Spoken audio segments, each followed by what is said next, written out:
Good morning, good day, everybody. If you're tuning in now, we're just going to get started in a couple of minutes, but welcome. Just to make sure you're in the right place. Winery close-ups for Pinot Noir.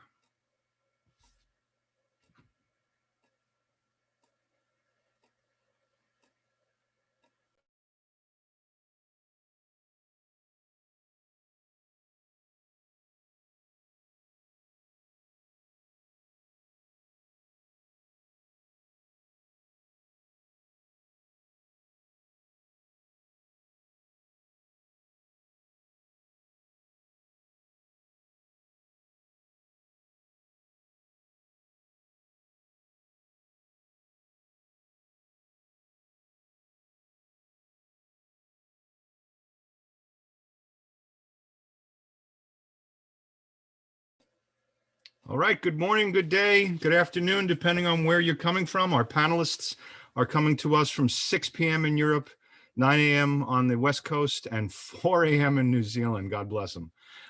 This is Lars Light from the Somm Journal, welcoming everybody to our first edition of Winery Close-Ups, our new educational webinar series. Today, we're going to be talking about Pinot Noir, aspects from delicacy to durability.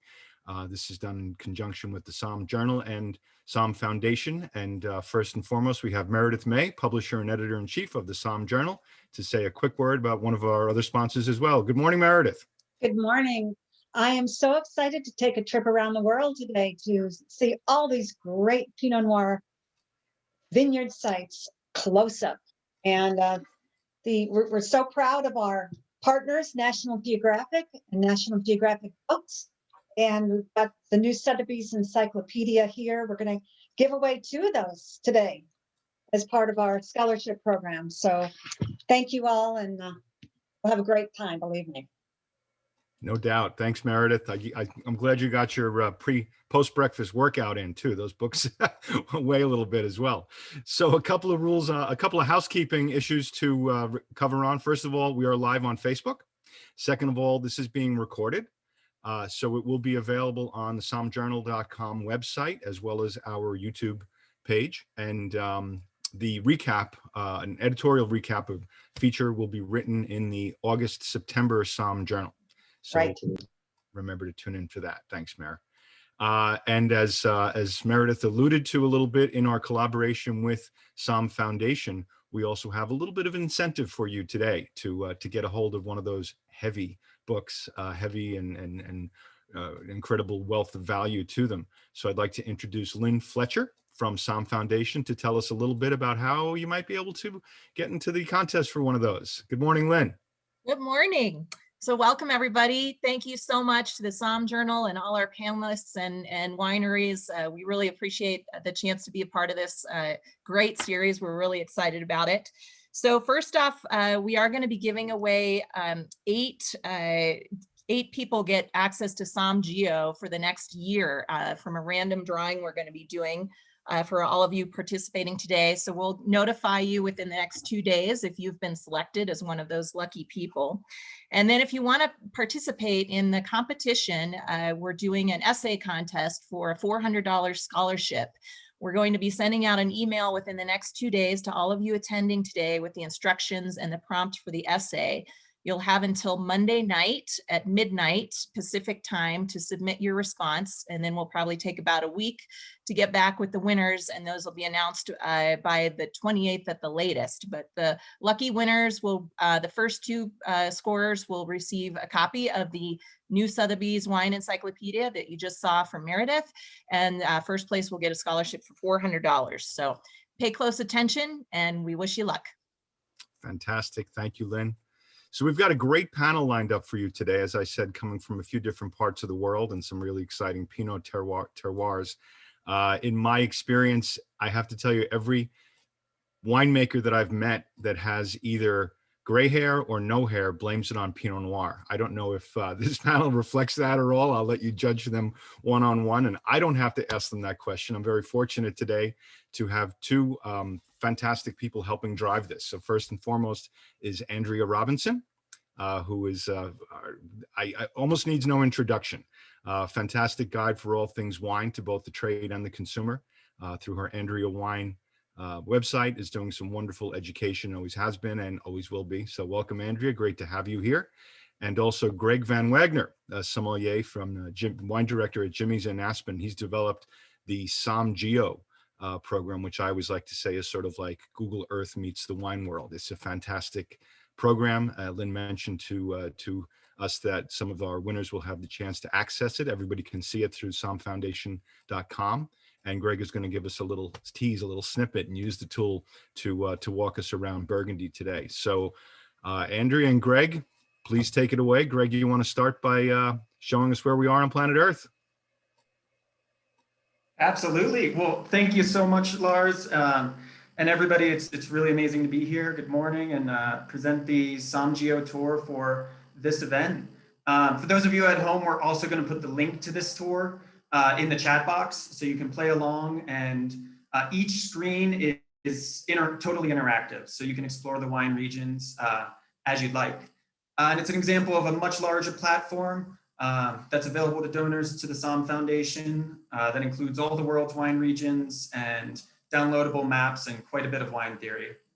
But let's check out some Pinot Noir vineyards. So today we'll mainly be working from the origins of Pinot Noir in Burgundy towards the west and the south. So going through Oregon and California and New Zealand. But we'll start kind of in the origins, right in France. Burgundy is on that eastern shelf of France, where we have, really a full line of classic wine regions, going from Champagne through the Côte d'Or, where we are now, the Northern Rhone, Beaujolais, Southern Rhone. It's really a truly amazing place. But we're in the Côte d'Or right now, the classic origins of Burgundy, where we have the village appellations lining this limestone escarpment. Beaune itself, it's a commercial center and very important village appellation in its own right. There's 42 premier crus that produce both red and white wines.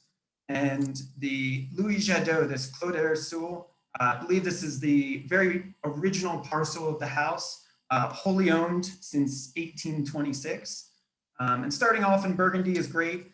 It kind of puts everything in context, and the other regions, really can decide, okay, what do we want to keep? What do we want to be unique to us? And what do we want to kind of create for our own wine region? Now back to Andrea. I'm excited to hear more. Fantastic. Thanks, Greg and Lars and Meredith and SommFoundation.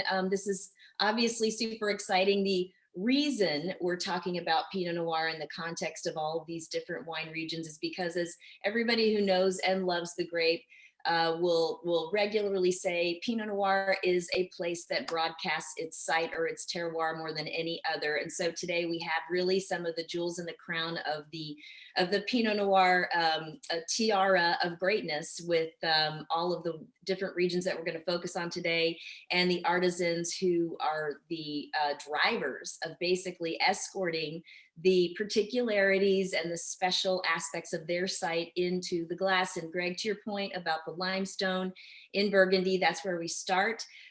We all know that Pinot Noir sort of loves a cool climate. That's a huge aspect of it. And certainly Burgundy brings us that with its cool continental climate, warm summers, but very cold winters, and lower average temperatures than at least some of the other regions we'll be featuring. But really, that's all, just about all that these regions have in common, with a couple of exceptions. And so you're going to see Pinot Noir expressions from across soil types and across climates, starting, of course, with the mothership. We're right here in Burgundy with Louis Jadot's Beaune Clos d'Ursule. We've got Frédéric Barnier, the winemaker, and we're going to talk about Frédéric, I'm going to ask you to start. Just tell us in particular about the Beaune Clos d'Ursule, and I'll probably throw up a couple images as you're talking about its particular aspects, that what's unique to the Beaune Clos d'Ursule, and what is that bringing to the glass? Okay, hi everyone. Just I'll make probably a little back to the Pinot Noir first, to introduce, of course, a special place, which is Burgundy, because as you know, Pinot Noir is born probably not far from here. But when, we don't know exactly. So that's something which is still mysterious a little bit, exactly when and where. So that's something which is sometimes difficult to imagine, because today Pinot Noir has a strong, I would say, influence here in Burgundy, of course. But again, we don't know exactly from where and when it appears here in Burgundy. So we are very lucky because, of course, it has made what is Burgundy today. And if we are using it in Burgundy, it's because it has something very specific. It's a fragile grape variety. It's a grape variety which is very sensitive. And here in Burgundy, we have many places, many types of soils, many type of, I would say, situations, locations, exposures. So, of course, if we are using a grape variety which is probably too strong to reveal that, we will never see the differences between a Volnay and a Pommard and, of course, a Beaune. So we need a very fragile, a very sensitive grape variety to reveal that. And Pinot Noir has a such, I would say, capacity to reveal that because the yield, the weather, the soil, the nature of soil, the people who are farming influence slightly the result of what we will have thanks to Pinot Noir. Because of course, in Burgundy, we are always talking about the place, the vineyards, the name of the wine.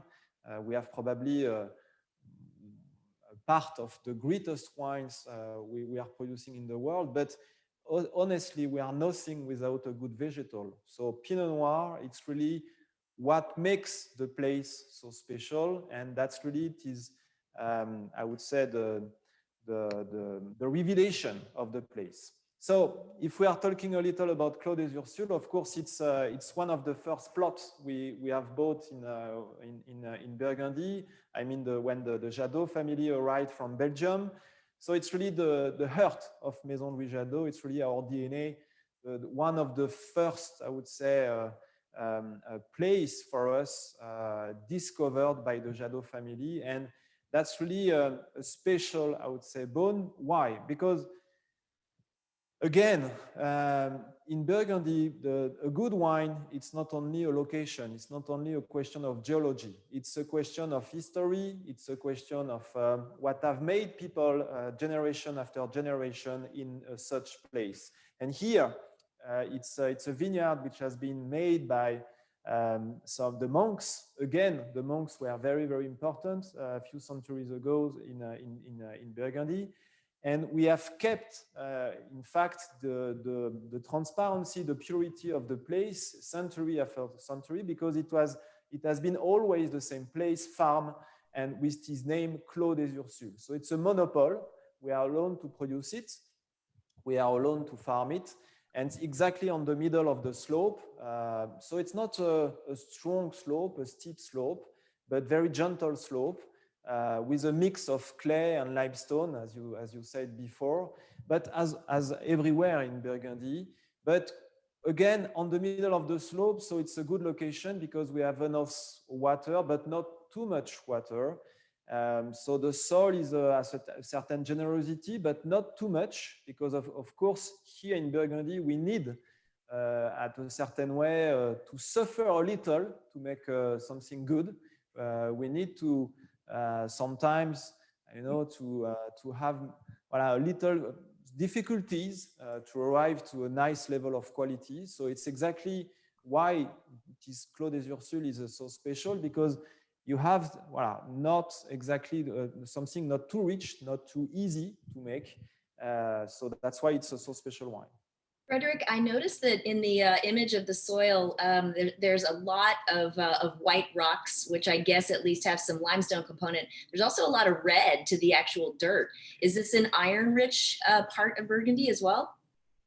Yeah, as you know, Burgundy, it's always a mix of limestone, which is most of the time, the rocks, this white stone. So it's the small stones you see on the soil, because in fact, it's coming from the bedrock.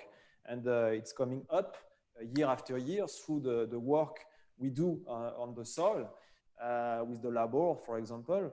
And of course, there is some earth, some clay, which is most of the time a little bit more darker or brown, or as you say, a little bit red, because you have some iron sometimes, and it's oxidized on the surface, and it gives this special, I would say, brown or orange color on the surface. But here in Clos des Ursules, we have a lot of water down the soil, so it's quite rich on clay, which is I would say probably a little bit better for the Pinot Noir. When it's more stony, it's most of time I would say a good location for Chardonnay. For example, in Chassagne-Montrachet, Puligny-Montrachet, or on the hill of Corton-Charlemagne, we have this stone which is more limestone, so it's really better. It's working better with Chardonnay. But here in Clos des Ursules, it's a little bit more rich in clay. So I'm getting a lot of beautiful like red fruit. It's very elegant, red currants and red cherries, and there's also a little bit of a sanguine, almost like a wet metal, like you bit your tongue and you get that like slight bit of a bloody taste. It's very, very pointed and expressive. What are you doing in the winemaking and or the farming that's really focused on bringing the particularity of this wine into the glass? Yeah, as we said before, in Burgundy we have to be transparent. We have to try to stay pure. What it means, it doesn't mean that we do nothing. We have to work hard in the vineyard to make good fruits. Of course, most of the way is in the vineyards because we need good fruits to make a good wine. So farming, of course, today it's an organic farming. In past, it was farming practices which were a little bit different because, again, Burgundy has changed since centuries and centuries. But today, the only way to reveal and to be transparent and to be loyal to the place is really to respect the fruits. So the organic, it's the minimum to do. And in terms of winemaking, it's not so much doing a lot, it's more to be behind the wine. So it's really to respect the quality of the fruit. So it's simple, picking by hand, of course, sorting a little the fruit. In 18, the wine you are tasting tonight, we had nothing to sort out. The fruits were just perfect. So we have just these stems because we have decided to these stems. We keep only the berries. And then it's a long process of maceration and fermentation with some pigeage, punching the cap to extract the tannins, the color, and quite, I would say, nothing to add because everything is in the fruit. So that's really to do less as possible, but the right thing at the good moment. That's it. And then, of course, it's a long process of aging in cask. Not only in new oak cask, so it's a mix with old cask, but it's really long. It's 18 months, sometimes a little bit longer. Again, it's really to give the time to the wine. The time, it's something today we are losing a little. We are doing things very, very fast, very quick. So we are trying to give all the time it needs to the wine. So here, the wine is, I would say, command. It's not us. We don't decide when it's time to bottle or to rack. It's really the wine which decide year after year. So a vintage is not exactly the same wine from a vintage to another vintage. Do you vinify each of the different parcels slightly differently? And I'm showing an image right now of, we'll call it your office, but this is the cuverie. And you have both stainless and oak open top casks, and I'm wondering if this wine gets fermented in the wood or the stainless, and is it treated differently from other red parcels?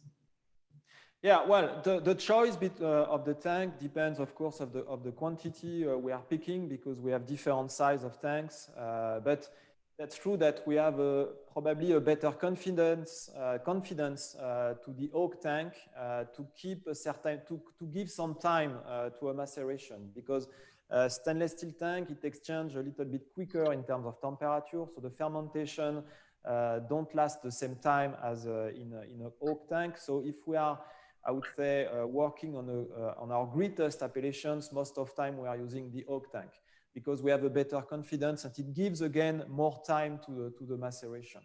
But yeah, you know, the wine after 4 weeks are not so different between an oak tank and a stainless steel tank. It's a slight difference, a small difference. And after you have 15 months, 18 months of aging. So that's, and after, of course, many years of aging in bottle before to drink it. So it's not, I would say, the biggest choice you have to make choosing the tank. Well, beautiful. purity and elegance. It's a fantastic wine. And I know 18 was a great vintage. And so you just basically had to sit back and not mess with Mother Nature. But you did an amazing job. It's beautiful. Thank you so much. Greg, I'm going to turn it back over to you because we are going to do some pond hopping and head on over to North America. Yeah, absolutely. So following our Pinot Noir journey to the west, we have the Willamette Valley, which you can see extending down to the south of Portland, all the way to Eugene, and tucked in between the coastal mountains and the Cascades, both of which help to protect the area. Coming in a number of different sub-AVAs, the Willamette has really become a specialist of Pinot Noir, with over 70% of the valley's plantings devoted to the grape. The Chardonnay they produce there is also a favorite.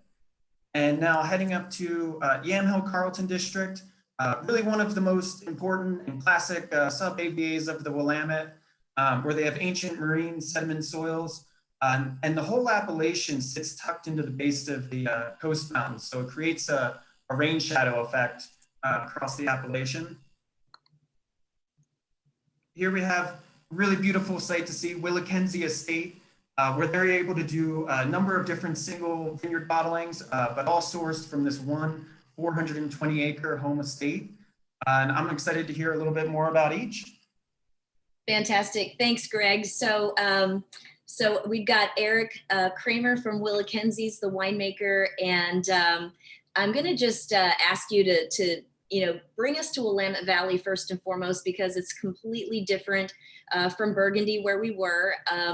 And other than, Greg, you said marine deposits, and that part's similar, but in terms of the actual makeup, I think it's quite a bit different. And then let's drill down to the Willamette Estate in the Yamhill Carlton AVA, and in particularly what you're getting and what you're looking for and when it comes to Pinot Noir.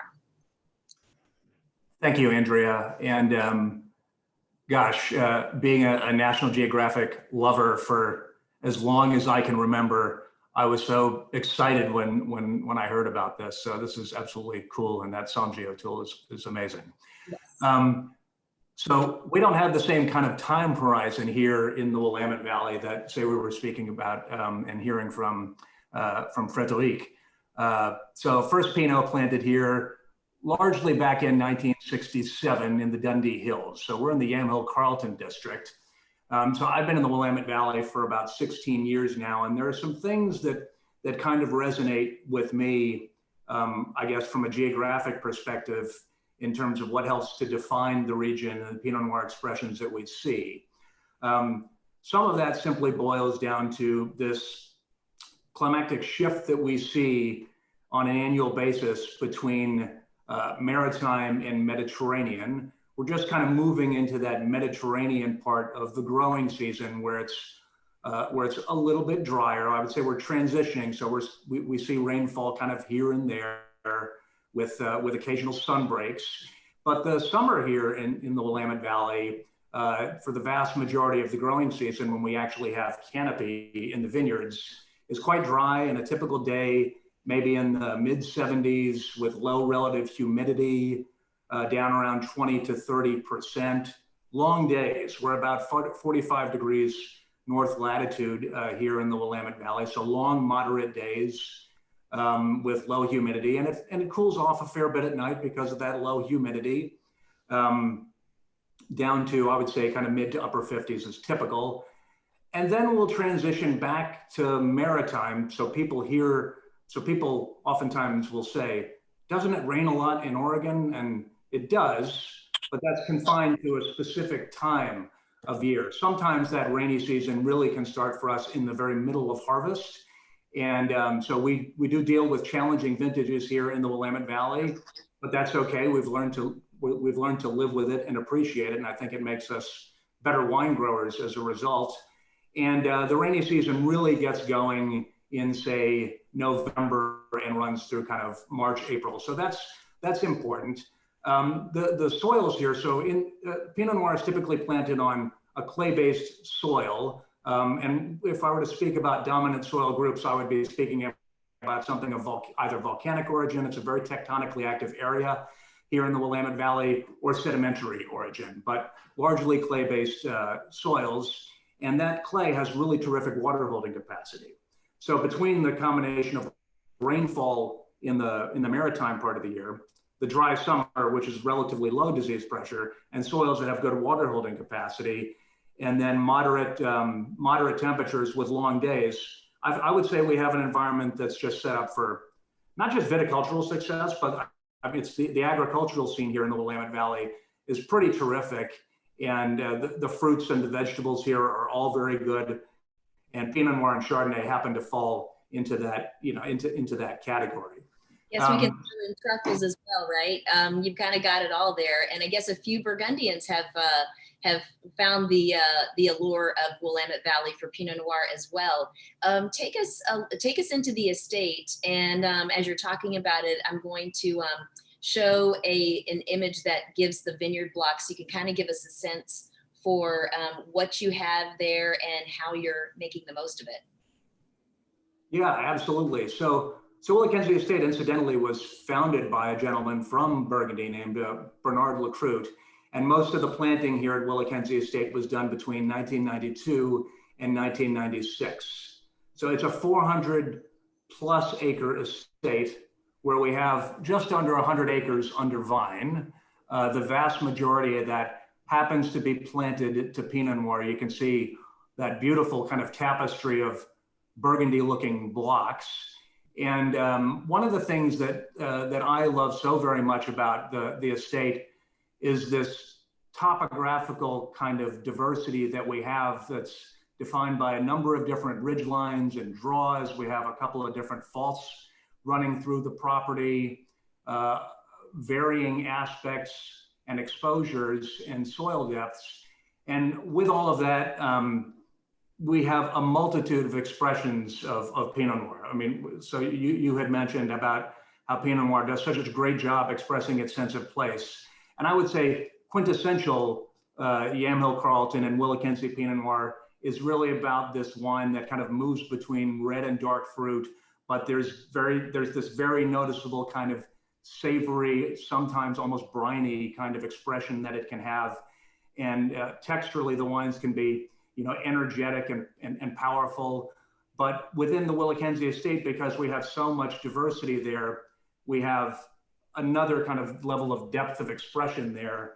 So if you go, if you were to, transition back to that map there for just a moment, yeah. Say on the northern side of the estate, we can have a Pinot Noir that is perhaps over in the Aliette zip code, a Pinot Noir that is perhaps a little bit more floral and demure, or with our Emery Pinot Noir, something that is a bit more kind of rich and brooding and expansive.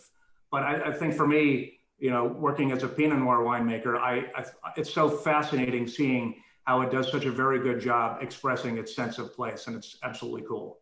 So then jumping into the winery, and I think because Frederick mentioned this as well, about really, because of that diversity, keeping part blocks and even subsets of blocks separate, that's a big commitment. How are you guys handling, because you've got this diversity, how are you managing to not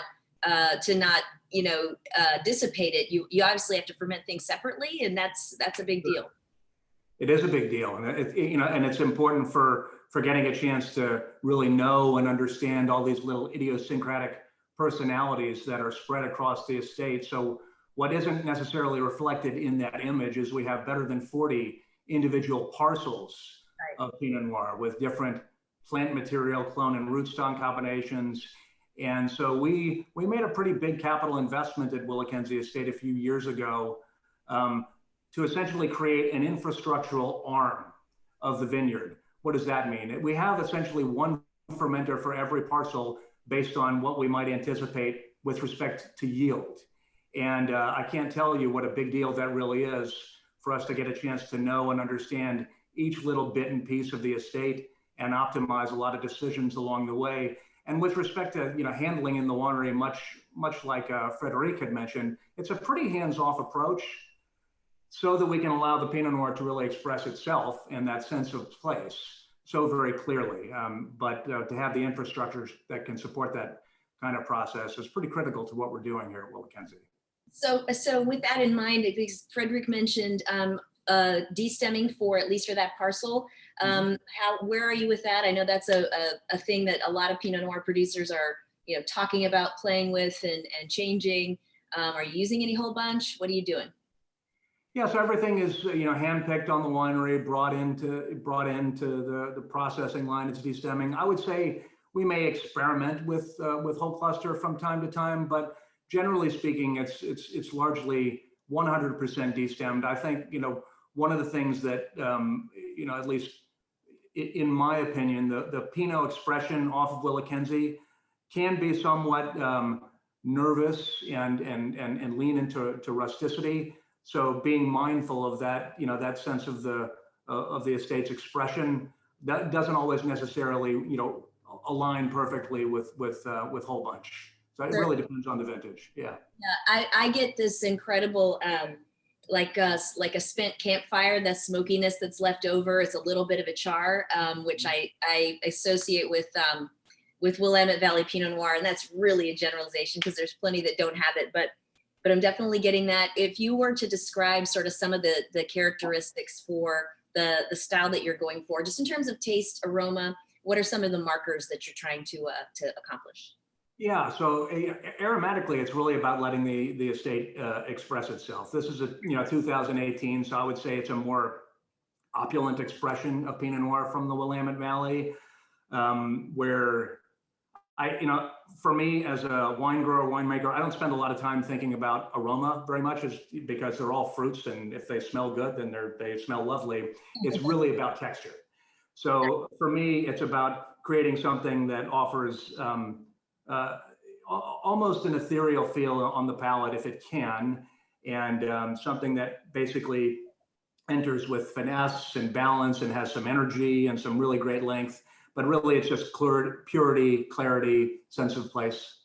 Love what you said about texture, and it's absolutely fantastic. I often call Pinot Noir satin pajamas for your palate, and coming from Napa and the comparison to Napa Cabernet, I say maybe it's the velvet spa robe for your palate. So thank you for the satin PJs. That's I love what you said about texture, and that's really, I'm sure, what a lot of people, especially vintners, are thinking when they're thinking about trying to make the most of Pinot Noir, because that ethereal elegance is perfect. So thank you so much. We are gonna jump on now to our next destination. And Greg, I think we're headed south to Mendocino County, Anderson Valley.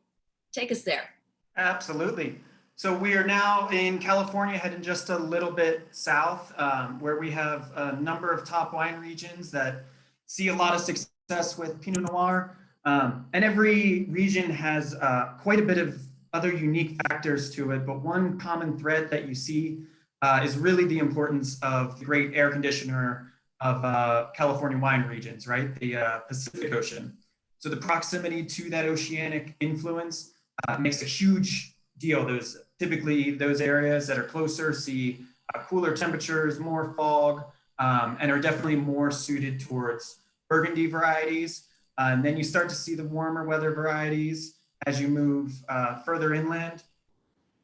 But in the far north in Mendocino, in particularly Anderson Valley, really tends towards Burgundy grapes.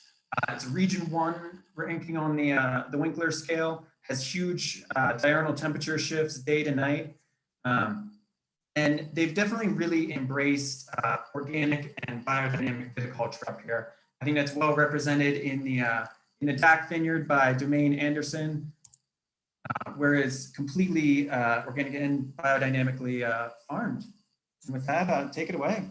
Fantastic. Thank you. Wow. That's very, very beautiful image there. We're going to be talking to right now Darren Lowe. Darren, I'm going to turn it over to you to just orient us. Greg did a great job of pointing out the coolness there. This is basically almost Champagne weather, Champagne region weather in Anderson Valley where you are. So orient us to this particular site, and then we'll go from there. Welcome. Okay, thank you, Andrea. Hi everyone.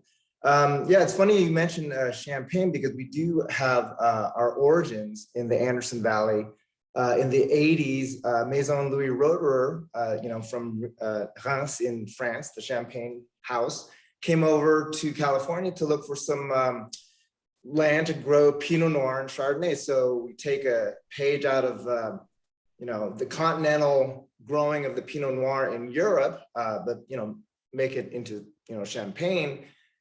That history.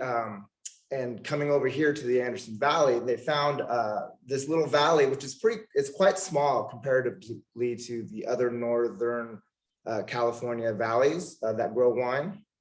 It's only 2,500 acres planted, comparatively to, there's a little, compared to like Dundee Hills, which is 6,500, and Oregon, Russian River, which is about 15,000 acres. So we're quite small, but you're right. The proximity to the ocean, we're about 20 miles away, and we get this really consistent cooling effect from the ocean in terms of wind and fog. And we always, every afternoon, we get the wind and fog coming from the northwest, and it goes up the valley and retreats from inland. So the closer you are to the ocean, which we call the deep end of the Anderson Valley, is cooler and typically has like a longer growing season because the nights get really cool. Like the differences between the daytime temperatures in the summer are 90 degrees versus 50 degrees at night. So yeah, that's a nice graphic. So the wind comes and the fog to and from the ocean. Boonville, which is our warmest site, the Walraven Vineyard, it's our warmest site. So the grapes that come from the wines that come from this region is typically softer, a little more ripe. Whereas if you go further down the valley, the Pinot Vineyard is typically bigger, feel a little, because it's got the longer hang time. The tannins are typically more robust than the softer Walraven Vineyard. When you talk about hang time differences, like give us a range, like what would be the outside if like this one's hanging, a week longer or 4 days or 10 days, or what is it? It's about 10 to 14 days. Wow. So it's and like I said, that diurnal shift is a little bit more marked the closer you get to the ocean. So closer at the deep end. So that really, in our little valley, we're able to have a lot of expressive sites. And so Greg mentioned our farming. And so that first and foremost, to be able to express site, we feel that the organic and then also using biodynamic practices really help us to define the terroir and the site. And we do take a page out of we're French based, so we have that type of old world thinking, making and growing new world wines. And so it's very, it's important to us to have that purity of texture. Eric mentioned that, and that to me, since Pinot Noir is like the most or a very transparent grape, you really want that kind of fine texture, that snappy acidity, that kind of crisp and clean. But then you also get like the bright fruit, the vibrancy, and I think in Anderson Valley, because of the our warm days, in California we get plenty of sun. In the winemaking, it's really about kind of holding back and kind of being very careful with your choices you make and extraction levels. So I really do I get as much concentration as I want. So the trick is really trying to kind of ride that fine line between, the texture where, a perfect wine would be like, the balance between weightlessness and concentration, between, you can have that transparency, but also that density as well. And so that's a beautiful Pinot Noir. And we can get that in the Anderson Valley. Yeah, there's this real, there's a real slip on the palate to it, it's a very, very, it's almost like the tannins have the edges are buffed off and it's very, very silky. This is the first one where I'm also getting a little bit of a tea quality and a little bit of a gaminess, which is really seductive.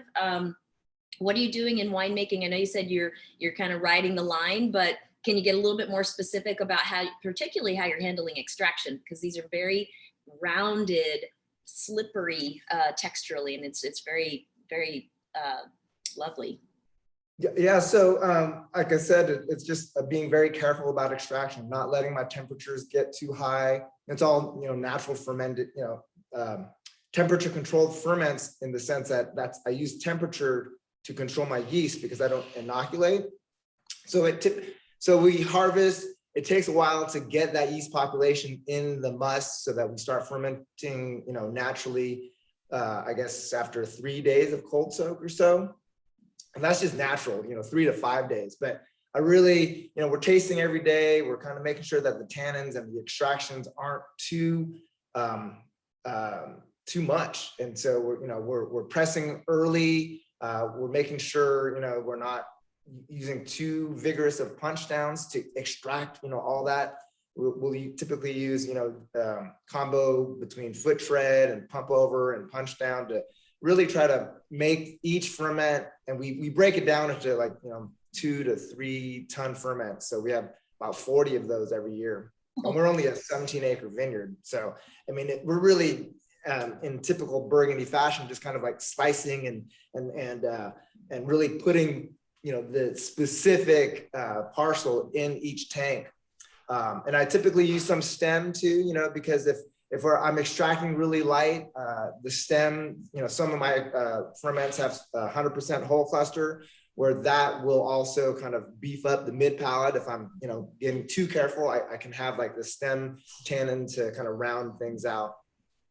It's let's take a look, because Frederick talked about by organic, and I know that, and every Jackson family property is full circle sustainable. I wanted just to look at a couple of things that you guys are doing here, and because what a lot of people I hear more and more people say is that by being as non-invasive and as naturally driven as possible in your farming, you're letting the terroir express, because then that's when all the biodiversity down to the soil microbes can kind of be what they're supposed to be. You guys are obviously committed to organic and biodynamic.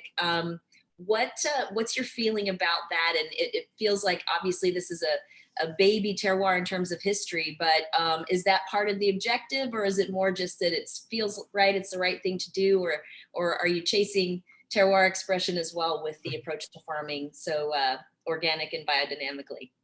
Andrea, it's all the above, all what you said there. It's ultimately it's the soil that we're trying to replenish and nourish. And so with a healthy soil, with very living organisms in there, particularly the microorganisms and the fungus in the soil that helps with the mycelium and the roots of our vines. We're trying to create this community of vines where it's like it kind of operates, the vineyard operates as not it's a community of vines. We have older vines, younger vines that kind of help each other and be strong as a living entity. And so that will translate to less kind of manipulation in the vineyard, less and more balance, and thus more balanced, hopefully, fruit. And then after that we harvest it, and I just try to get out of the way and try to be as not hands off, but guiding it so that we're not over manipulating anything. It's really an expression of our farming, of our terroir, of the site. It'll be a pure Anderson Valley in the glass. It is so delicious, and thank you for that. It's as I'm going back and smelling these 3 wines, and Greg, I know you'll agree with me. Like when you get a classic Pinot Noir as in a blind tasting, you're like, thank you, thank you, thank you. But then from there, it's like, how do you figure out where it's from? These are all so different, and in such a cool way. Everything's just and it's evolving so much. So Darren, thank you for that. That's an amazing take tour, getting us to Anderson Valley, and I'm super excited not to leave, but to move on to another terroir, because we've got to keep our tour. But wonderful, thank you for taking us there. And now we head further south yet again. Greg, I think we're going to another air-conditioned California Pinot Noir Valley. Absolutely, and yeah, I would agree. That's really the beauty of Pinot Noir is when you can kind of sort out the differences between where it grows, and that kind of makes it a lifetime pursuit and a lifetime of interest, really, too. But yeah, as we head down the coast of California, so just south of Mendocino is Sonoma, separated from Napa by the Mayacamas. Sonoma is interesting in that, it grows a wide variety of grapes there. And so it's really about finding the right area for each variety that makes it key. I mean, certain areas focus on Zinfandel, up towards Alexander Valley and Knights Valley, you have a lot of Cabernet. But today we're talking Pinot Noir. The Russian River Valley is a specialist for Pinot Noir and also Chardonnay. But it's perhaps the most widely recognized AVA of the region, and definitely focuses with Pinot Noir. It has consistent nighttime fogs, large diurnal temperature shifts, and these Gold Ridge and Franciscan assemblage soils that are definitely key to the region. And here we have the Meredith Estate, the flagship of Mary Edwards, which sits in this cool southern sector of the Russian River Valley, and is sustainably and renewably farmed. And with that, I'll hand it back. Fantastic. So we've got Heidi Vondermaiden, the winemaker who took over for Mary Edwards, a pioneer, a female woman winemaker pioneer for sure. I'll never forget the day at Windows on the World in New York City on top of the Trade Center when I got a phone call from one of the original co-founders saying, "You need to meet Mary Edwards and taste her." This is the stuff. She is bringing it. So Heidi's filling some big shoes and also taking us to really one of our classic Pinot Noir regions. Greg, to your point, I loved how your SommGeo also showed the River Valley. Maybe Heidi, we could start there and just talk about what that does for the Russian River in general. And then we can bring us to the Meredith Estate, which is yet again another completely different expression of Pinot Noir. Thank you very much, Andrea. So the Russian River Valley is a really special place because we are so close to the ocean. Again, like a lot of these Pinot Noir regions are, especially in California. And the Meredith Estate Vineyard is really only about 10 miles from the Pacific Ocean. We have the Russian River flowing through the valley, of course. And the fog often goes right up. What's that? It's an east-west orientation, roughly speaking, right? So it kind of... Yeah, it sucks the fog in. So it really goes right up the valley and right up the river. And it's interesting because often the fog doesn't burn off here in the Russian River Valley until 11 o'clock in the morning, sometimes later. I remember in 2017, I was out trying to sample my grapes and I couldn't sample them in the ideal morning time because the grapes were still wet with dew. And I had to wait until noon to go out there to sample them so I could get an accurate expression of the grapes and accurate numbers. So it is a very special place. Meredith Estate is interesting because when Mary purchased the land, this was her first vineyard. She purchased it in '98. It was an abandoned apple orchard. And then she converted it to vineyard. And at that time, it actually was not included in the Russian River Valley. It wasn't until later when they expanded the Russian River Valley that it was included there. So originally it was a Sonoma Coast vineyard. And back at that time, Sonoma Coast didn't have the same accolades as it has now. So she really had a hard time getting traction with the name. And then once she put Russian River, was allowed to put Russian River on the label, suddenly it started gaining ground. So I guess that indicates to everybody that it's a Russian River Valley site, but it's also cooler. So it's cool in the mornings, the fog burns off. And then in the afternoons, we have these coastal breezes. Every afternoon, it's quite windy out there. So it stays pretty moderate throughout the growing season. And it allows our grapes to really sit out there, ripen, develop in texture, develop in complexity, and get a lot of phenolic content that many growing regions, many vineyard sites can't quite grab onto. So you start out with that dew, but then you've got these winds whipping through that basically dry things off. So not that much disease pressure relative to maybe some areas that have more humidity. Is that pretty? Very true. Good. Yeah. Now take me into the glass because, and this is something that I always associate with this particular wine, which I think I've been able to taste most vintages ever made. Lucky me. But there's a real vividness and density to the color here that you still get the translucency and the transparency of Pinot Noir, but there's definitely more pigment. Tell me about that. Yeah. So that's something that Mary always focused on. So I've continued that. I really focus on this wine's color. She always said the first thing you see when you pour a glass of wine is the color. And does it look yummy? Does it look like I want to drink it? And so she felt she wanted to have that really dark, intense color. And I'm trying to continue that. And luckily for us, Meredith, really, there's something about that site that really allows for really dark color. And so there's multiple blocks at the vineyard, and there are 2 blocks in particular that are planted to clones UCD 37, which is Mary's clone. That was a heritage clone that she actually took cuttings from Mount Eden. Wow. And brought it to Davis, had it heat treated, disease treated, and registered. So that's our clone.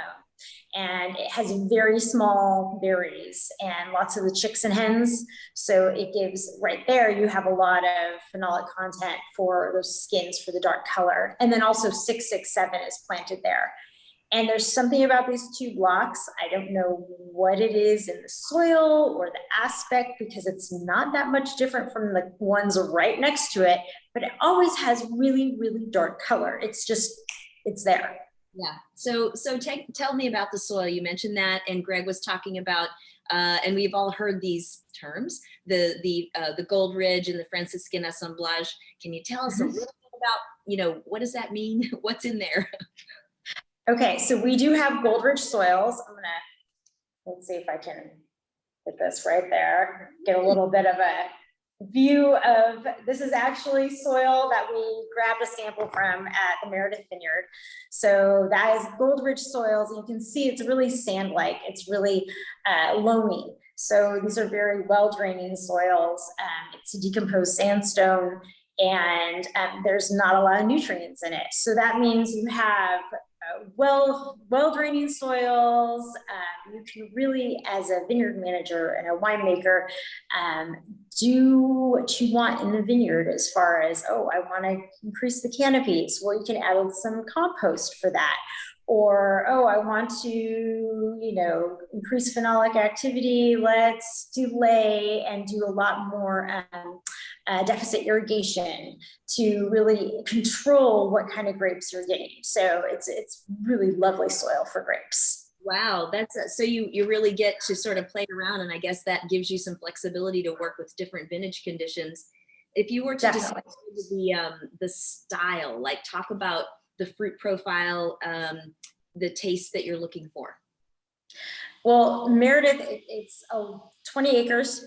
The top part is usually what we would use for this vineyard designate, and the bottom part is usually a little bit less tannic, lighter phenolic content. And so we'll pick these 20 acres over a period of 2 to 3 weeks, because there's such a difference with the slope between the top and the bottom, whereas the top ripens 2 to 3 weeks sooner than the bottom.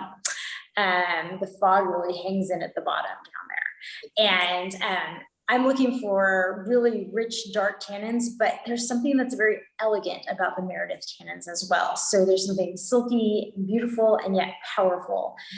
So when I'm tasting my wines, I'm looking for that phenolic content that is also powerful but rounded.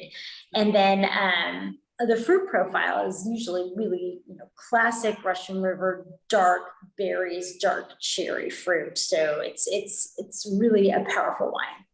And with extraction techniques, that's obviously something that we talk about a lot and people experiment with and or have a particular regimen. Are you doing any whole bunch? And what's your kind of your temperatures, your time frames? How are you? Because you're obviously working that angle really, really hard. Yeah, definitely. And it's funny because I'm listening to my colleagues here talk about some of the things they're doing that are a little bit more hands off and delicate and trying to not get quite as much extraction. We're the opposite. This is legacy from Mary, and I love her wine, so I'm continuing her style.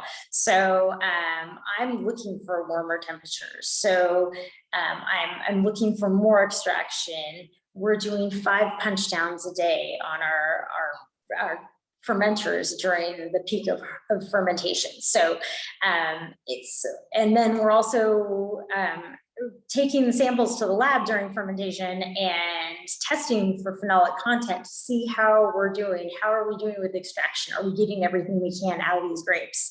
Because that's our style. And you know, sometimes I do have to back off. So I'm tasting every day, every fermenter, to make sure that I'm not going too far. And I might, you know, stop the 5 times a day early, or, you know, press off a little bit earlier depending on the lot, but usually we're pushing the limits.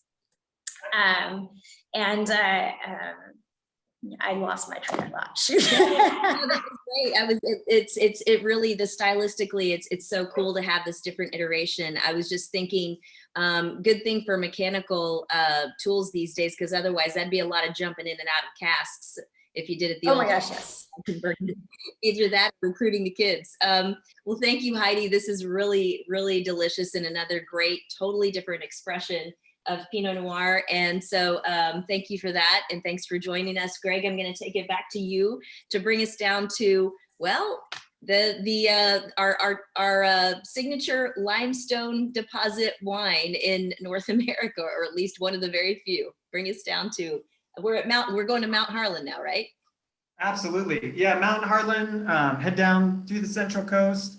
One really interesting and unique thing with Mount Harlan is that, you know, this is also an area where we're talking about elevation playing a major role. The vineyards go commonly up to 2,200 feet on the slopes of Mount Harlan. But a main cooling factor of this area is the Monterey Bay. This is really a rarity in that, you know, very seldomly do you have such a deep water bay so close to the land. This one reaches 2 miles deep. So all of that water creates this giant kind of cold water mass that significantly cools the region. And when you're talking about Mount Harlan AVA, you're really talking about Calera and Josh Jensen, because this is one of the only monopole AVAs in America. And here we have the Ryan Vineyard, which really showcases the wines. And then the grapes, they're actually vinified at the Calera Winery, which is an entirely gravity flow operation that's really smartly built into the side of the hill to kind of give this gravity in the natural way. Here we have Ryan Vineyard in the late fall. And with that, I'll hand it back to Andrea. Fantastic. And so, yeah, that's the lore. And I remember this well as these wines were coming on the scene. Actually, I take that back, later than when they were coming on the scene, but they were a legend by the time I became a sommelier. But mid-70s, the famous Josh Jensen came back from working stages in Burgundy with famously Jacques Cesse of Domaine du Jacques and some others, and came looking for limestone. So I'm going to hand it over to now the winemaker who was anointed by Josh to take over, Mike Waller, to talk to us about that, because clearly he was influenced by Burgundy and found this crazy spot, to your point, Greg, with the Gravity Flow Winery, which was formerly a rock crushing plant with a lime kiln, or calera in Spanish, used to process the limestone into things you make limestone out of. So Mike, take it away. Take us to this beautiful site. What's special about it? Thanks, Andrea. I think you and Andrea and Greg just covered everything I was going to say, so I think I'll just pass it on to the next person. Not a chance, not a chance. No. So as you saw on the map, Mount Harlan is located on a small mountain range, which separates Monterey, County from San Benito County. So we're on the San Benito County side. Very small range, really runs from Monterey or from Hollister down through like King City. So it's on Monterey Bay. We are really smack dab in the center of California, you know, central coast of California. Being up in that elevation along that Gamelin range is a big, you know, stretch of limestone. And you see, go back, there's plenty of people that were actually harvesting this limestone back in the mid to late 1800s, and lime kilns all around there. And in fact, we have that one on the property where we got our name from, as you mentioned. But really, where we are situated, there was really nothing out there. Josh really spent, you know, 2 years with his geologic maps running up and down the coast looking for limestone, because that's what his buddies in Burgundy said, right? And so in 1975, he finally found this spot, was able to buy it. I mean, it really was, it's out in the middle of nowhere, right? We have no electricity, running water, nothing like that. Not the normal amenities that most people have. And to this day, it's still that way. But he then planted 3 vineyards. He planted 3 Pinot vineyards where he can clear some spots. So our vineyards are very unique because they have very specific, you know, very different exposures, very different kind of topsoils, but everything is planted around what you saw in that picture was this big cone of limestone. It's said to be about a 3 million ton deposit of limestone. So everything sits around that. A lot of the topsoils, especially with our Ryan Vineyard, Ryan Vineyard actually gets up to 2,500 feet there. But a lot of the topsoils there are more of a decomposed granite. So very really, really porous soils, really great drainage. Average rainfall for us is only about 15 inches a year. So that is a limiting factor for us. And when we talk about, like, you know, the treacheries, I think, of planting in places like this, and you're only getting 15 inches of rain, and really people are looking to get a crop, right? You know, our average yield these days is about 1 ton to 1.5 tons to the acre. So very low yields up there. I think, you know, with all these different exposures, though, really have focused on these individual vineyards. And I think at the time, you know, in the 1970s and early 1980s, there weren't a lot of Pinot producers that were making Pinots in that style, like thinking about very specific sites. So site specific. Josh learned early on, you know, he got his world from Burgundy, right? And I think he kind of wanted to emulate just the style and the thought of actually focusing in on these individual sites. And for us, it's broken down into now 6 single vineyard Pinots. But, you know, when he went out to try to sell these wines back in the 80s, you know, he was trying to sell 3-4 different Pinots. They said, why are you doing that? You know, it was tough to sell in America a Pinot with very site specific, you know, rather than being an estate versus a reserve or something like that. But he stuck to his guns. And I think, you know, it was good because all of these sites are very, very unique. I mean, they all have this taste of Mount Harlan, but they all have very unique, you know, uniqueness to each of the wines. So as I jump into the glass, I mean, I'm getting this really pretty floral expression, and then, you know, maybe it's, you know, power of suggestion, but I'm really also getting this kind of chalky grip in the mid palate. It's very subtle. It's like it grabs on, then it immediately lets go.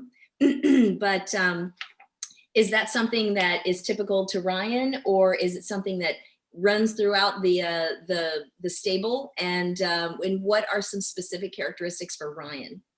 yeah, I mean, again, I like what Eric said earlier. It's, you know, we're winemakers. We're not really thinking about what fruit is there. I mean, definitely probably in the past, I'd say more red fruit, but I mean, I think that varies from year to year, vintage to vintage. Really, for me, it's just getting this fruit ripe enough, because we have the phenolics, we have the structure to create this tension in these wines.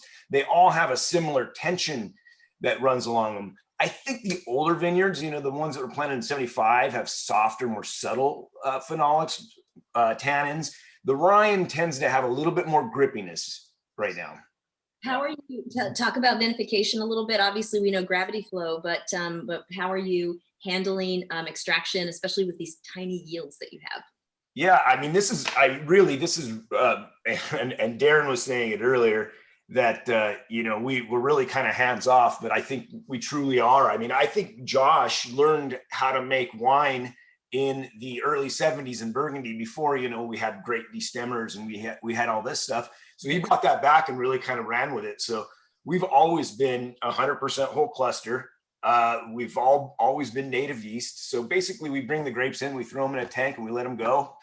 2 weeks later, we press them off, put them in barrel for 15 to 18 months, rack them one time and bottle them. That's pretty much it.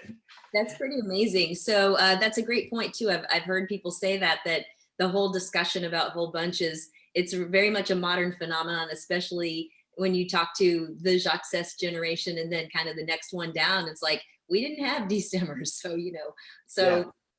It wasn't a thing. Now it's a thing to make. I think the important thing to think about though, because we talk about this and I think it becomes like a fad. Everybody's like, how much whole cluster do you use? Well, we've always used whole cluster. I think that there's a lot of things that run into this though. I also make some Central Coast wines. Right. Some of these vineyards do not handle whole cluster. They tend to be more veggie. I think being up in that higher elevation, we have great exposure. We have very long hang times. I mean, I might be picking my first Pinot in the beginning of September and not finished till the end of October. So you see a big range of things there. But I have also, we have what they call the Calera clone, which is a Calera selection. But I think these clusters aren't as dense as maybe a lot of the Dijon clones are. So they have a little bit more exposure through the rachis, and being up in that higher elevation, we definitely have like more great sun exposure. But we do have those diurnal shifts too. So being up there and Right. have the Monterey Bay cooling us off. So Exactly, to Greg's point, and then that can't be underestimated. I always joke to people, like, remember that, going to the beach in California, you're going to put on a parka unless you're, in Malibu, and then you're still probably going to put on a, a wetsuit or whatever. But, and it's so cold because, Greg, as you said, it's so deep. And so it's a real different thing from thinking about, the Côte d'Azur in France or whatever. But fantastic wine and a super cool story. And our only other monopole, right, at some level on the panel. So kind of neat. Mike, thank you for this. And thank you for taking up the mantle of a legendary producer, no doubt about it. We're going to move on. Greg, you're going to take us down to the Santa Rita Hills appellation. We are just cooking along. Absolutely. So yeah, headed making our way down the Central Coast. Santa Barbara is really an area that it can kind of do it all, but what it does very well really depends on pairing up the variety with the area. Largely, you have Pinot Noir and Chardonnay really making a home in the Santa Rita Hills, where you have a ton of fog, cool temperatures. Rhone varieties towards the center in like Ballard Canyon, they do really well there. And then Bordeaux varieties taking up Happy Canyon over to the east. Local lore here, and it's actually truth as well, more or less, is that for every mile that you go in from the Pacific Ocean, the temperature raises 1 degree. And the region also has this huge diversity of soils. Now, I understand geology like a sommelier, not like a geologist, but more or less the plates have shifted over the years and have basically churned up everything that's underneath. And so you get a huge change in soils, even sometimes just between some of the one vineyard to another. And here we have, with this valley going east to west, we have the Lloyd Cellars Pinot Noir. We have grapes for this coming from two really great sources. That's the La Nina Vineyard and the Rio Vista Vineyard. And with that, I'll hand it back. I'm excited to check these out.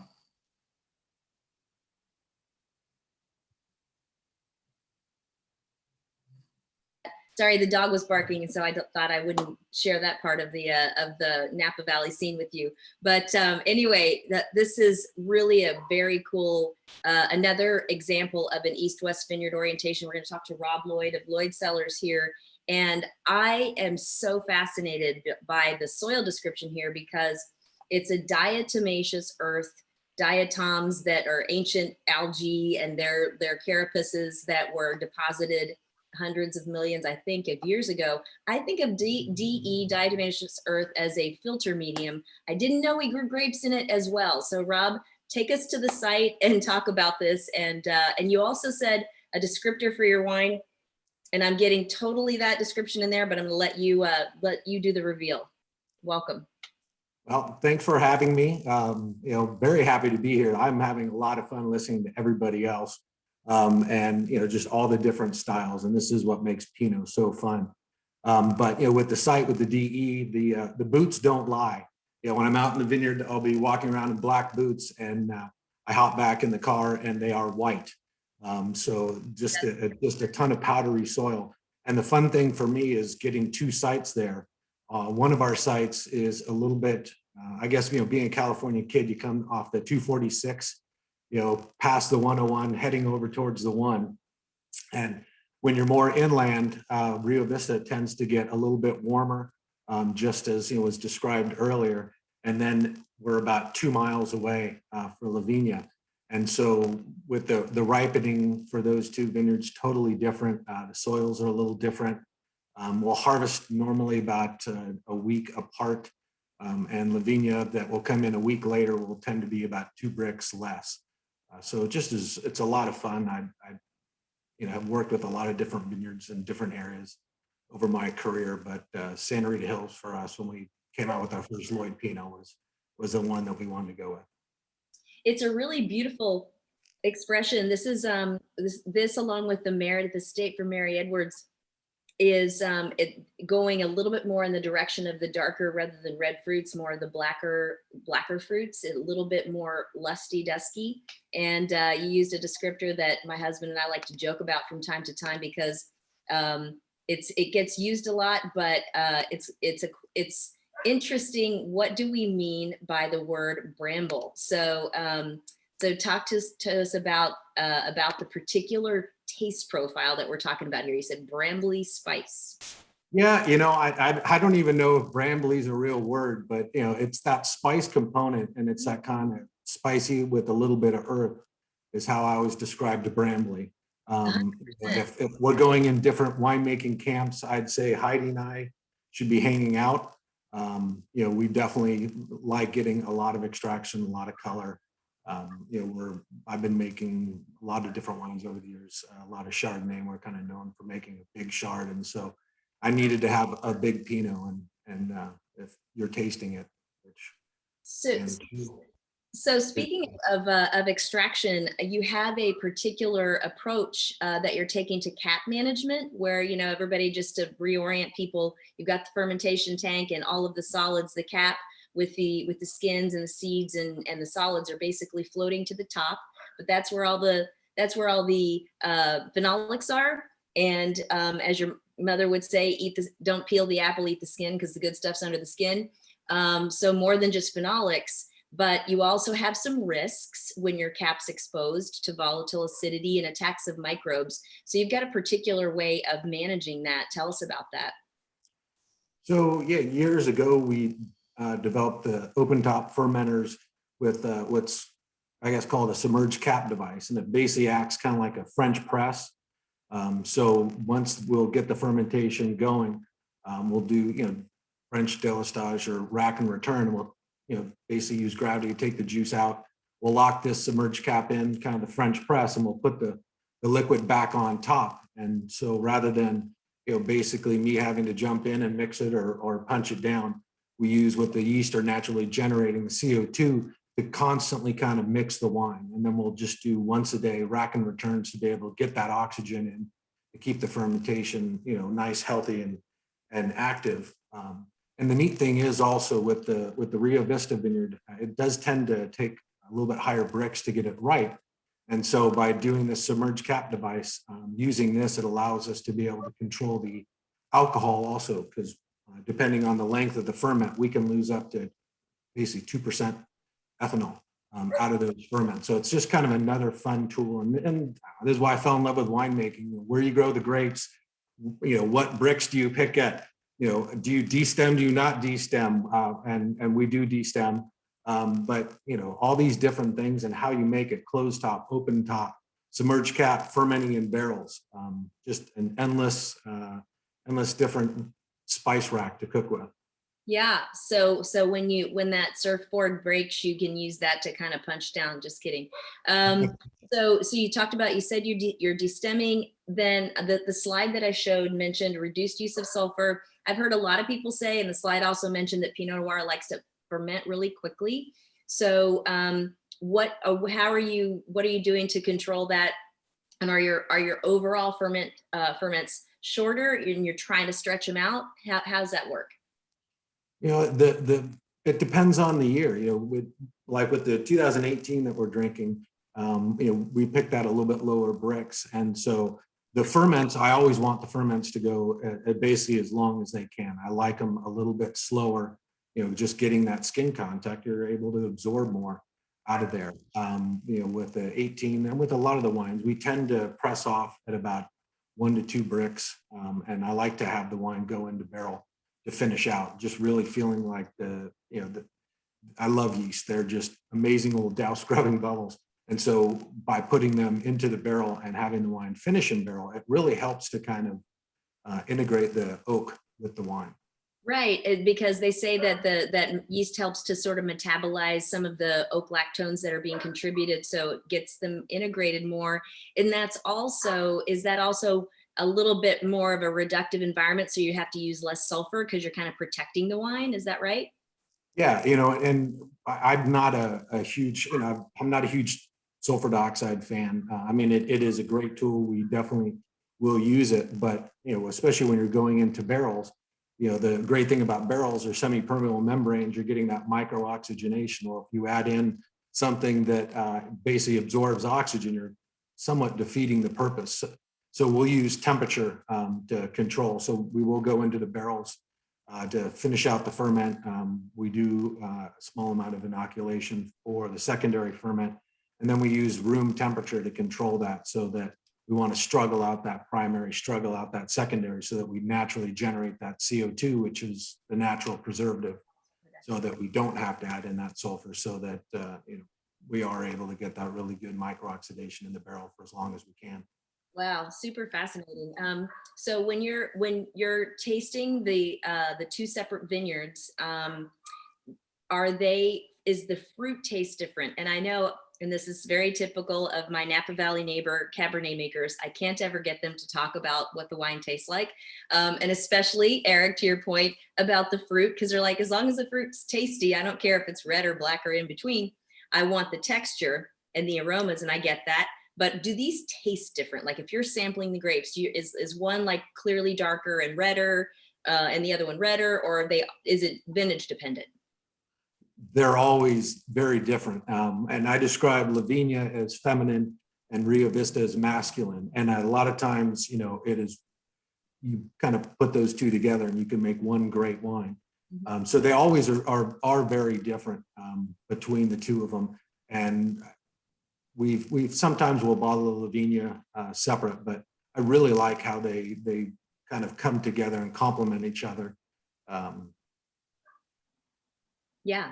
So as the, going back to site for a second, and we obviously have the 2 separate vineyards, but do you think that have you ever tasted another wine from similar soils, diatomaceous or soils? Do you think that that's having a contribution? I know these are sort of more alkaline soils, which would take you more towards the family of limestone, but do you think that's having an effect here? I've been curious that myself for years. Personally, I think it has more to do with La Viña being closer to the ocean, that it's going to be a little bit cooler, that we're retaining those acids a little bit more. But this is, again, the fun thing about wine. You can keep learning, and the only way you keep learning is by keep making and keep drinking the wine. And when you had asked before, kind of, we've had, Eric, talked about, textures. I always kind of think of, I want our Pinot to pass the bottle test. And Yeah. You know, if you and your husband open that up, you know, does it go down so smooth and easy that you want to open up that second bottle? Yes, thanks to Joel Quigley on your team for sending me number 2. Because Just thank in you. case. It's good, just in case. Exactly. So Rob, thank you. Really, really cool, interesting story. Very, very unique. Another whole different site. And that's why we're here. God bless Pinot Noir and the people who will go through the pain and suffering to bring it to us in all these different iterations. And so speaking of site and all the different things we've been talking about in terms of down to the specificity of blocks, we're going to move down to New Zealand, where they're no less obsessive about keeping things separate, unique, and optimizing every little slice of heaven. So Greg, take us down to Marlborough, not Central Otago, which is known for Pinot Noir as well, but take us to Marlborough. Absolutely. Yeah, around the world we go, down to New Zealand, where Duncan's going the extra mile and starting the webinar at 4 in the morning. So thank you for that. And also home to really tremendous mountains that create these valleys with alluvial soils as the glaciers and the waters worn down the earth over its history. At the northern end of the South Island, bordering the Cook Strait, which is a cold, bumpy ride if you ever have a chance to cross it. You have Marlborough, definitely probably the most well-known New Zealand wine region. Most of it is between the Richmond Range and the Kaikoura Ranges, since the Wairau Valley is really that kind of center of production. But when you think of Marlborough, you know, Sauvignon Blanc is really what most often comes to mind. But I think the Pinot Noir that's coming out of the area is really some of the most exciting wines, even if you don't see them quite as commonly. And the southern valleys here are a really important subzone for the grape. The soils here, they have a little bit heavier clay that when combined with the climate work out really well for Pinot Noir. Headed down, we have the Clavin Vineyard. This is where Gießen Wines have done a lot of work to really understand the area and understand how to best dial in the vineyards and minimize the impact. And this, we have the Geyer Crawler. This is a custom piece that weighs less, minimizes the soil compaction and overall stress. And I think is a really creative way to kind of be better for the environment. And I'm gonna take it away from here. Greg, that's fantastic. Thank you. And I hope everybody saw, it's such a great tool, this the Somm Geo, that you saw that's a long strip, and there's a lot of difference between the exposure to the ocean. But here's the first time, Duncan, that we're talking about really more of a maritime climate. And I will say that, so that's an important aspect. You'll explain that to us. But truly, the nature of this country is literally sacred. And I think that Clavin and Gießen are doing, Gießen with the Clavin Vineyard and the wines are doing a lot to bring that to the fore. So Duncan Schuler, thank you. It's now 5:30 in the morning for you. Hope the espresso was strong. Take us to the homeland and talk to us about this beautiful site. Good morning, Andrew, and it's been a pleasure to sit here for the last hour and a half and watch these presentations. It is early in the morning, but if you're going to be up at this time of night, then you want to be talking about Pinot. It's fantastic. As Greg sort of really nicely illustrated there, of course, Marlborough is a very big region, most famously known for Sauvignon Blanc, and the largest growing area within Marlborough is the Wairau Valley. Now, the Wairau Valley is a valley carved out by the Wairau River, and that's where those famous riverbed soils exist on the valley floor where Sauvignon Blanc grows so well. Now, what I love about Clavin, it's the story of Pinot Noir, where it is now in Marlborough and where it's gone over the last 30 years and how it's evolved. In 1991, a guy called Mike Eaton decided to take a big risk. He was a bit of a game changer, and he bought a small block of land in the southern valleys on some clay soil. And decided to plant a Pinot Noir vineyard with Chardonnay and Syrah as well that was quite different to anything else happening in Marlborough at the time. He was going for close planting, he was going for varieties that were not common in the region at the time, and he planted a very, very complex vineyard. What he was wanting to do was express a site that he felt was very special. Nobody else was planting in that region at the stage. Everyone was putting Sauvignon Blanc on the valley floor. So we wanted to create something that was more Burgundian in style, close planted, 5,500 vines per hectare, low trained, and lots and lots of different clones and rootstocks, predominantly to try and express this site that he'd found. So that's what he's done. I think that, Andrew, you've got an image there of the vineyard in terms of its breakdown and its complexity. It's a really interesting image for us to have a look at. What he's got here is, that's a beautiful image of Clavin itself. It's sort of on the southern valley, so north-facing, gentle slope. And you can see at the bottom there, you can see a little thread of fog. That's the Wairau River. So that's that maritime influence coming in. Of course, that's got a cooling influence on the region. Marlborough is very much inherently a cool climate, cool at night and slightly warm during the day, but inherently very cool. That maritime influence is certainly having an impact on the whole valley. I mean, even up at Clavin, it has an influence as well. So here you can see Clavin Vineyard sort of as it slopes down from the Southern Valley Hills. It's a very densely clay vineyard. So the soil here is predominantly clay. There's really not a lot else. You have to go quite a long way down before you start finding some gravel and some silty loam. But it's a stunning vineyard. So, like I said, at the time, most people in Marlborough were planting relatively simple vineyards on the valley floor that were designed for machine harvesting and Sauvignon Blanc.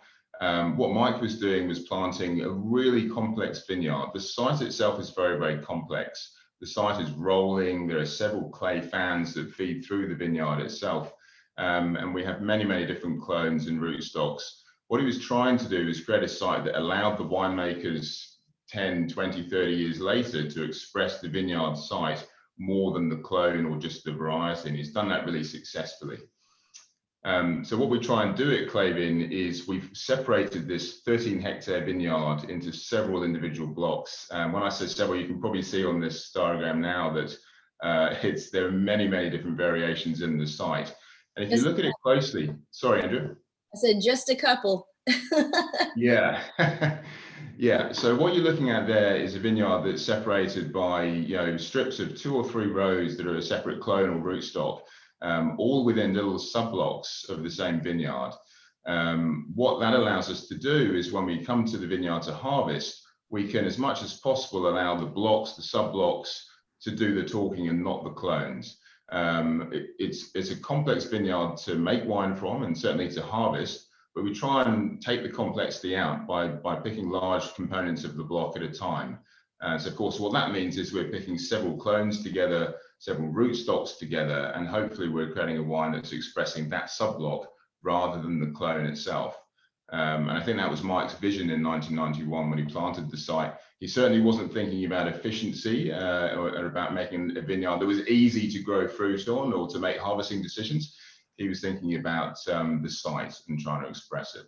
Do you have to get to hand harvest these Pinot Noir grapes? Yeah, absolutely, Andrew. So it's all hand harvested. Everything basically is done by hand on the vineyard. As Greg rightly pointed out, we do have a guyer, which is fantastic. Allows us to do some of the work mechanically, but still very delicately on the soil at the same time. But certainly as we approach vintage, and this would be a great example of 2021, you have to spend a huge amount of time at this vineyard to get a feel for the different clones, how everything is progressing, what clones look good this year, what clones are behind. 2021, we had a lot of uneven ripening, so we really had to walk pretty much every row in the vineyard to get a feel for what we would harvest together. To avoid just harvesting one clone on one day. We're trying to sort of get several clones together in a fermenter. So everything's done by hand. What I really love about Clavin is that soil profile for me is really what sort of establishes the style of the wine. And as people have mentioned before, it is really about that soil profile that's driving the texture of the wine. And for me, the texture of the wine is the key here. Not far from Clavin Vineyard, we've got another vineyard called Ridge, which is a more gravelly profile soil, gravelly and sort of silty loam. And you tend to get a more gravelly tannin. You go to Clavin and it's very dense clay soil, and you tend to get this silky clay sort of character through the mid palate. And it's more dense, like the soil. I love to make that comparison because it's literally like you're tasting the soil in your palate. It's such a direct relationship. density, and it's funny that you say clay, because I've talked to geologists who are focused on wine soils, and they literally have to put the dirt in their mouth to see if it's clay versus silt because of how the texture comes through. And this is totally clay in the sense that there's no grit, but you still get weight and density, like pottery clay, like it's just gonna stick to your palate, and then it whispers away. Talk about vinification. We have just a couple minutes left, so talk about vinification, what you're doing with, again, extraction, because that's a big thing for us to share on, since we have all the greatest winemakers for Pinot Noir in the world, or at least a lot of them here. Look, absolutely, and I think that so the two things we're looking for with vinification are simplicity, so allowing the vineyard to do the talking, and then also minimalist extraction. We don't want to extract too much. The vineyard gives us a lot of natural color and tannin, so it's really just holding back and sort of letting the vineyard do the talking without pushing it too far. We inoculate with a pied de cuve. That's probably one of the most important things we do. A couple of days before we harvest, we'll start a tiny little micro ferment in the vineyard with some bunches of grapes and some flowers and some leaves from the vineyard to try and propagate the natural Clavin yeast. Once we've harvested, after about 4 or 5 days of cold soak, we'll bring that little micro ferment back to the winery and inoculate with that. So that's where we're trying to allow the vineyard's microflora to express themselves in the wine as well. After that, it's very, very simple. Probably 1 punch down a day, maybe 2 maximum at the start. Turn the temperature down a little bit as we go below 10 brix to avoid too much extraction towards the back end of ferment. Maybe 2 weeks on skins post ferment, and then rack it off and go to the barrel. Very simple winemaking, and hopefully allows us to express the site as best as we can.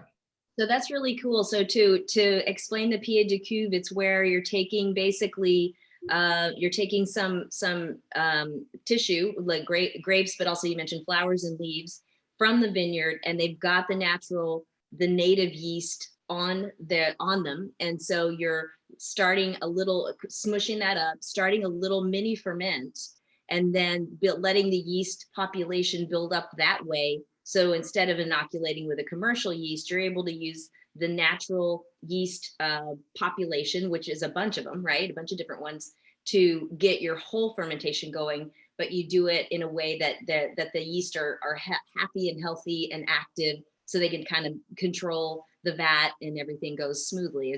That's basically how it works? It is, that's exactly right. So I mean, essentially what we're trying to do is I mean, we literally go out to the vineyard. Our winemaker goes out with sterile gloves, uses a sterile fermenter. We really want to just capture the yeast that are present in the vineyard. Then it can be quite risky, because what you can do is propagate over 5 days. You can propagate Brettanomyces or Acetobacter. So you've got to be a little bit careful that you don't do that. But if you have the right temperature and a very sterile environment, then you're encouraging just those natural yeasts to populate. And that, I think, is what gives the wine some of its characteristic. To me, it always has a floral note, which I think is coming from the pied de cuve, and it's a mark of the Pinot Noir. Yeah. Yeah, very much like roses, but the rose that has opened and started to wilt, so it has much more of a heady expression rather than the tight closed rose from the first delivery, and it doesn't smell like anything yet. This is really beautifully expressive. Well, Duncan, I mean, I'd say you got to learn a lot and share a lot or hear a lot from a lot of your colleagues, but you sure had to pay a price to do it. But we are the beneficiaries of being able to end up on this great wine and to have tried all of these fantastic wines. And I think we are really at time. So I'm going to hand it back over to Lars after saying to everyone, wow, thank you so much. This has just been an amazing experience. And Greg, SommFoundation, Geo, what a cool thing. Let's do this every week. I wish this were my only job. And I'm sure all of you do too. But I'm going to hand it back over to Lars. Thank you, everybody. This has been fantastic. And you're why we're here. You winemakers really make us proud and give us a reason to be. So thank you. Awesome. Thank you, Andrea. And wow on your part too. Very well done. you know, in my 3 decades of experience working, I love winemakers. I love talking to them, but I often find that winemakers are just like IT guys and chefs. They would much rather be behind the scenes, but you did a masterful job in really charming them, pulling them out, getting them to tell some of their deep, dark secrets. And it was fantastic. So thank you for that, Andrea. Thank you to all the winemakers. Thank you, Greg, for that phenomenal tool, which I think one of the comments came in a little earlier, that it's really changing the face. It's a game changer for wine education. So thank you for that. Thank you, Lynn, SommFoundation. Keep your eye out, all members of the SommFoundation. You'll be getting your email with your essay theme soon. And enjoy. Good luck to all of you. And I don't know if luck is what it takes or skill, whatever it is, but best wishes in that. And again, thank you, Meredith, Somm Journal, and Nat Geo for the New Sotheby's Wine Encyclopedia. And thank you all for tuning in and your patience and your time. Most of our audience stuck with us, so we appreciate that very much. And we'll see you next time. Thank you, folks. Good night. See you next time. Bye from Napa. Bye, thank you.